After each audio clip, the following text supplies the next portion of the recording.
Recent గా నేను పెట్టిన పోస్ట్ కి చాలా రెస్పాన్స్ వచ్చింది. మీరు అడుగుతున్న భోగాపురం ఎయిర్పోర్ట్ జాబ్ వేకెన్సీస్ గురించి ఇప్పుడు చెప్తున్నాను. అది ఎలానో చెప్తాను. ఫస్ట్ అయితే ఈ రీల్ సేవ్ చేసుకుని మీ ఫ్రెండ్స్ అండ్ ఫ్యామిలీకి షేర్ చేయండి. అయితే రీసెంట్ గా నేను పోస్ట్ చేసిన రీల్ కి చాలా పాజిటివ్ కంటే నెగిటివ్ చాలా ఎక్కువగా వచ్చింది. నేను అక్కడ చాలా క్లియర్ గా మెన్షన్ చేశాను 2023 మే 3న జగన్మోహన్ రెడ్డి గారే శిలా పథకం స్థాపించారని చెప్పి. కానీ ప్రెసెంట్ ఉన్న కూటమి ప్రభుత్వం ఇప్పుడు లాంచ్ చేయడం వల్ల చాలా నెగిటివ్ థాట్స్ వస్తున్నాయి. ఇక జాబ్ వేకెన్సీస్ పోతే చాలా జాబ్స్ అయితే తీశారు. ఫస్ట్ గూగుల్ ఓపెన్ చేసి భోగాపురం ఎయిర్పోర్ట్ జాబ్ వేకెన్సీ అని టైప్ చేయండి.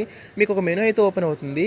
10th ఇంటర్ అలాగే డిగ్రీ మీద ఉండే జాబ్ వేకెన్సీ అయితే రెడీగా ఉన్నాయి. నెట్ సెంటర్ కి వెళ్ళి మీరు ఇప్పుడే అప్లై చేసుకోండి. నాకు వచ్చిన అప్డేట్ ప్రకారం సాలరీస్ 21K నుంచి ఉంటాయంట. సో 10th ఇంటర్ డిగ్రీ అయిన వాళ్ళు అస్సలు ఖాళీగా ఇంట్లో కూర్చోకుండా వెంటనే నెట్ సెంటర్ కి వెళ్ళి అప్లై చేసుకోండి. ఆ వీడియో రెస్పాన్స్ ప్రకారం నాకు చాలా మంది అడిగారు జాబ్ వేకెన్సీస్ అప్డేట్ కోసం. అందుకోసమే యాజ్ ఎర్లీ యాజ్ పాసిబుల్ గా ఈ రీల్ పోస్ట్ చేస్తున్నాను. పాస్ట్ రీల్ చూసిన వాళ్ళు ఎవరైనా సరే ఏ గవర్నమెంట్ ఓపెన్ చేసిందని చూడకుండా మనకి ఎంత యూజ్ అవుతుందో చూడండి. నేను ఏదైనా తప్పుగా ప్రమోట్ చేస్తే నన్ను క్షమించండి. అంతవరకు మన ఛానల్ ని ఫాలో చేసి సబ్స్క్రైబ్ చేసి అస్సలు మర్చిపోవద్దు.